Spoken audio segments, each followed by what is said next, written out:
Digestion नहीं होता stomach में, कोई भी एंजाइम इनके डाइजेशन के लिए यहाँ पे प्रेजेंट नहीं हो, कॉमन ओपनिंग है। तो इसी ओपनिंग के थ्रू अभी मैंने बताया कि urine plus male gametes and undigested waste goes out of the body. तो 3 तरह के सब्सटेंसेस का रिमूवल इसके हेल्प से होता है। हेलो फ्यूचर डॉक्टर्स, कैसे हैं आप लोग बेटा? तो अब बात करते हैं digestive system of frog. Frog में कंप्लीट डाइजेस्टिव सिस्टम होता है क्योंकि 2 ओपनिंग होती है in the form of mouth and cloaca. तो अगर हम एक एक पार्ट की बात करें तो डाइजेस्टिव सिस्टम स्टार्ट हो जाता है माउथ या बक्कल कैविटी से। इस माउथ में यहां पे 2 इंपॉर्टेंट स्ट्रक्चर्स प्रेजेंट हैं, टंग एंड टीथ। तो दोनों ही यूनिक फीचर्स के साथ यहां पे प्रेजेंट होंगी। टंग बच्चों यहां पे होती है prehensile, bilobed and anteriorly attached. तीनों वर्ड आपको बहुत ध्यान से याद रखने हैं, ठीक है? इसी प्रीहेंसाइल टंग की वजह से वो इजीली अपने कैप्चर को, प्रे को कैप्चर कर लेती है। और अगर हम बात करते हैं टीथ की, तो टीथ में भी यहां पे आपको मैं 3 वर्ड बताता हूं। मैक्सिलरी होते हैं, पॉलीफाइकोडोंट होते हैं एंड होमोडोंट। ये तीनों वर्ड आपको ध्यान रखने हैं। मैक्सिलरी टीथ का क्या मतलब है? देखिए, अब यहां से हम डायग्रामेटिकली देखते हैं। यहां पे आप देख पा रहे होंगे दिस इज अपर जो, मैं इसको एनलार्ज करके यहां पे डायग्राम बनाता हूं। दिस इज अपर जो, और इस अपर जॉ में यहां पे इस तरह से टीथ प्रेजेंट है। क्योंकि मैक्सिला इज अपर जॉ, इसलिए इनको मैक्सिलरी टीथ कहा जाता है। Clear to everyone? याद रह जाएगा आपको। तो यहां पे मैक्सिलरी टीथ प्रेजेंट होते हैं। दूसरा वर्ड हमने क्या यूज किया था? पॉलीफाइकोडोंट। क्योंकि जब टीथ टूट जाते हैं तो वो दोबारा से आ जाते हैं, अपीयर अगेन। तो इसलिए इनके लिए क्या वर्ड यूज किया जाता है? पॉलीफाइकोडोंट। और सारे के सारे टीथ एक जैसे हैं, सिमिलर हैं, so they are also known as homodont. तो तीनों वर्ड क्लियर हो गए। अब लोअर जॉ में कोई टीथ प्रेजेंट नहीं होता, ओनली अपर जॉ कंटेन टीथ। तो अगर हम यहां पे लोअर जॉ बनाते हैं तो इस लोअर जॉ में कोई टीथ यहां पे नहीं दिख रहा, तो ये मूवेबल होता है, जबकि अपर जॉ इमूवेबल है। ठीक है? तो ये ज्यादा स्टेबिलिटी प्रोवाइड करता है। तो maxilla, homodont teeth and polyphyodont teeth, ये तीनों वर्ड आपको क्लियर हो गए। और यहां पे आप देख पा रहे होंगे बाइलोब्ड टंग है जो कि एंटीरियरली अटैच्ड है। तो टीथ जो स्टार्टिंग में होंगे यहां पे, इनको प्री मैक्सिलरी कहा जाएगा, और जब ये कंप्लीटली डेवलप्ड हो जाएंगे तो वो क्या कहलाएंगे? Maxillary teeth. Is it clear to everyone? यहां तक कोई कंफ्यूजन है तो एक बार बताइए आप। नाउ माउथ से फूड या बक्कल कैविटी से होता हुआ फूड कहां पहुंच जाता है बच्चों? ईसोफेगस में। अब यहां पे माउथ और ईसोफेगस के बीच में जब फूड सलाइवा के साथ मिक्स हो गया, then it is known as chyme. इस फूड को चाइम कहा जाता है। अब एक और इंपॉर्टेंट बात यहां पे आ जाती है कि फ्रॉग में टीथ का काम क्या होना चाहिए? वैसे टीथ क्या करते हैं? टीथ का काम क्या होता है? ब्रेकिंग या चर्निंग ऑफ फूड पार्टिकल्स। लेकिन यहां पे ये ऐसा काम नहीं करते। यहां पे उनका काम है सिर्फ फूड को होल्ड करना। Clear? Now from oesophagus food reaches into stomach. अब स्टमक में यहां पे 2 चीजें आ जाती हैं। यहां पे HCl सिक्रीट होता है, और HCl किसका पार्ट है? गैस्ट्रिक जूस का। Clear? So this gastric juice contain HCl, और यहां पे जो फूड पहुंचा है उसको हम क्या कह रहे हैं? Chyme, which is partially digested. अब ये पार्शियली डाइजेस्टेड फूड, HCl इसको एसिडिक मीडियम प्रोवाइड कर देगा, तो फूड का डाइजेशन कहां स्टार्ट हो गया? फूड का डाइजेशन स्टार्ट हो गया स्टमक में। क्लियर? और इसकी वजह से जो प्रोटीन डाइजेस्टिंग एंजाइम है पेप्सिन, वो एक्टिव हो गया एसिडिक मीडियम में। जो कि प्रोटीन के डाइजेशन में हेल्प कर देगा बच्चों। ठीक है, उसके अलावा कार्बोहाइड्रेट और फैट का कोई डाइजेशन नहीं होता स्टमक में, कोई भी एंजाइम इनके डाइजेशन के लिए यहां पे प्रेजेंट नहीं होता।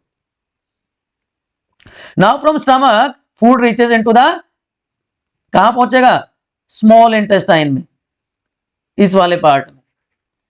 Small intestine is the main site और main area for digestion of food substances. अब जब ये चाइम यहां से जाता है तो इसमें क्या मिक्स हो गया, चाइम में क्या मिक्स हो गया, liquid, and now it is known as chyle. तो जब फूड पहुंचेगा स्मॉल इंटेस्टाइन में, ड्यूडेनम पार्ट में, तो किस फॉर्म में पहुंचेगा बच्चों, चाइल। पहले चाइम था, चाइल से क्या किसमें चेंज हो गया, चाइल में। अब यहां पे ड्यूडेनम में दो और सिक्रेशंस आ जाती हैं, लीवर से बाइल जूस एंड पैनक्रियाज से pancreatic juice. Pancreas contain pancreatic juice. अब ये दोनों सिक्रेशंस यहां पे मिल जाती हैं। Bile juice contain bile salts and pigments, and this bile juice is stored in gallbladder. अब ये बाइल किस में काम करता है, बाइल किस में हेल्प करता है, bile helps in emulsification of fats. Emulsification of fat क्या होता है कि जो फैट के लार्ज ग्लोब्यूल्स हैं वो मेम्ब्रेन को क्रॉस नहीं कर सकते, जिससे कि उनका डाइजेशन और एब्जॉर्प्शन हो सके। तो ये बाइल क्या करता है, उनको स्मॉल फैट ड्रॉपलेट्स में कन्वर्ट कर देता है, so that can be digested and absorbed, and this process is known as emulsification. दूसरा पार्ट क्या बच गया, pancreatic juice. Pancreatic juice contain all the enzymes for digestion of different food substances. यहां पे क्या क्या आ जाएगा, इस इंटेस्टाइनल जूस में कौन कौन से एंजाइम प्रेजेंट होंगे, इसमें लाइपेज भी होगा, इसमें अमाइलेज भी होगा, इसमें प्रोटीएजेस भी होंगे, fat, carbohydrate and protein digestion के लिए। Clear, it means complete digestion of food occurs in small intestine. ठीक है, अब जैसे ही डाइजेशन हो जाता है उसके बाद क्या होना है, डाइजेशन के बाद अगला स्टेप क्या होता है, absorption. So absorption of food start तो कहां से होगा, क्या स्टमक में एब्जॉर्प्शन होता है, यस, स्टार्ट्स इन स्टमक। तो देखिए तीनों टाइप के फूड सब्सटेंसेस का डाइजेशन हो गया, एब्जॉर्प्शन स्टार्ट हो जाता है स्टमक में, but completed in small intestine. अब स्मॉल इंटेस्टाइन का जो इंटरनल एरिया है वहां पे विलाई और माइक्रोविलाई प्रेजेंट होते हैं on internal surface of small intestine, which increases surface area for absorption. So effective absorption के लिए बहुत जरूरी होता है। उसके बाद सारी चीजें एब्जॉर्ब हो गई तो क्या बच गया, अब क्या बच गया, अनडाइजेस्टेड फूड। अनडाइजेस्टेड फूड, अब ये अनडाइजेस्टेड फूड कहां पहुंच जाएगा, लार्ज इंटेस्टाइन से होता हुआ रेक्टम में बाय पेरिस्टेलिक मूवमेंट। उसके बाद जो फीकल मैटर है वो पास हो जाएगा क्लोएका में, and through cloacal aperture it goes out of the body. अब जो क्लोएकल अपर्चर है ना बेटा, ये तीन तरह के सब्सटेंसेस का रिमूवल करता है, 3 टाइप ऑफ सब्सटेंसेस। हमने जब रिप्रोडक्टिव और एक्सक्रीटरी सिस्टम पढ़ा था तो देखा था कि मेल में इसको यूरिनो जेनाइटल सिस्टम कहा जाता है, क्योंकि यूरिन और स्पर्म्स के पैसेज के लिए एक ही ओपनिंग है, दैट इज क्लोएकल अपर्चर। उसके अलावा जो अनडाइजेस्टेड वेस्ट है वो भी इसी ओपनिंग के थ्रू बाहर जा रहा है, तो ये तीनों चीजें क्लोकल अपर्चर के थ्रू बाहर जाती हैं, तो तीनों के लिए एक ओपनिंग हो गई। याद रहेगा बच्चों? Clear to everyone? तो अगर डायग्रामेटिकली हम देखें तो पूरा पाथवे आप किस तरह से देख सकते हो। ओरल कैविटी के बाद का पार्ट हम शुरू करते हैं। तो जो इसोफेगस है उसकी ओपनिंग को क्या कहा जाता है? गुलेट। तो ये क्या हो गई? इसोफेगस हो गया। इसोफेगस से फूड कहां जाएगा? स्टमक में। स्टमक में क्या प्रेजेंट है? गैस्ट्रिक ग्लैंड, जहां पे HCl उसको एसिडिक मीडियम प्रोवाइड कर देगा। अब ये स्टमक से कहां पास होता है? इनटू द, बताओ, duodenum part of small intestine. तो ये क्या हो गया? ड्यूडेनम हो गया। अब जैसे ये ड्यूडेनम में पहुंचता है वहां पे दो और सिक्रेशंस आ जाती है। कौन कौन सी दो सिक्रेशंस आ जाती हैं? पहली सिक्रेशन होती है लीवर से, जिसको हम क्या कह देते हैं? बाइल जूस या बाइल। और दूसरी सिक्रेशन क्या आ जाती है? यहीं पे क्या प्रेजेंट है? पैनक्रियास, तो पैनक्रेटिक जूस। तो जो लीवर की डक्ट है वो बाइल डक्ट कहलाती है, और ये जब पैनक्रेटिक डक्ट के साथ मिलके यहां पे ओपन होती है तो इसको क्या कह दिया जाता है combinedly? Hepato pancreatic duct. Hepato pancreatic duct, hepato pancreatic duct के फॉर्म में यहां पे ओपन होती है, जिसमें सारे के सारे एंजाइम्स प्रेजेंट है।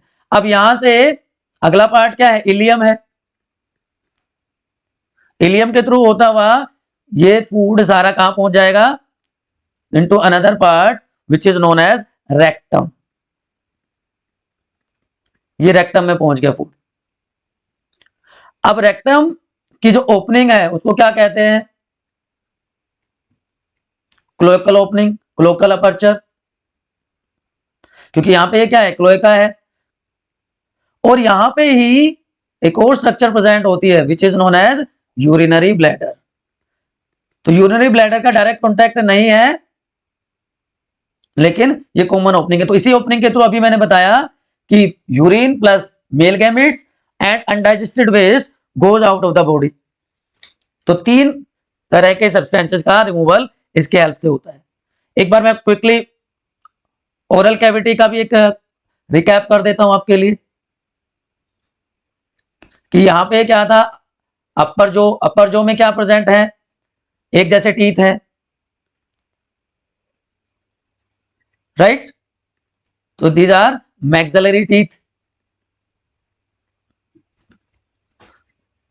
क्योंकि अपर जो कि इमूवेबल है वहां पे प्रेजेंट है, इसलिए इनको मैक्सिलरी टीथ कहा जाता है।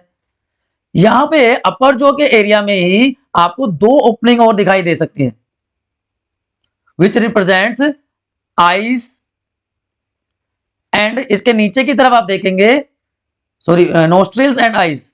ये नोस्ट्रिल्स को रिप्रेजेंट करेंगी एंड ये दो पैचेस हैं वो आईज को रिप्रेजेंट करते हैं। बल्जिंग आईज जो आपने ऑलरेडी पढ़ी है। और नीचे की तरफ क्या हो जाएगा? लोअर जो हो जाएगा। और इसी लोअर जो में ये बाइलोब्ड टंग होगी। बाइलोब्ड टंग के अलावा हमने और क्या वर्ड यूज किया था? प्रीएंसाइल टंग। और हमने क्या वर्ड यूज किया था? Anteriorly attached. ठीक। So this is digestive system of frog. इसके अलावा कोई भी कंफ्यूजन है आपको, कोई भी इफ बट है, तो प्लीज एक बार कमेंट सेक्शन में पूछ लीजिए। क्लियर? और अगर जो भी डाउट है वो आप कहां पूछेंगे? आपको याद है आपको कहां पूछना है? आपके स्टडी डेस्टिनेशन बायोनीति के कमेंट्स में।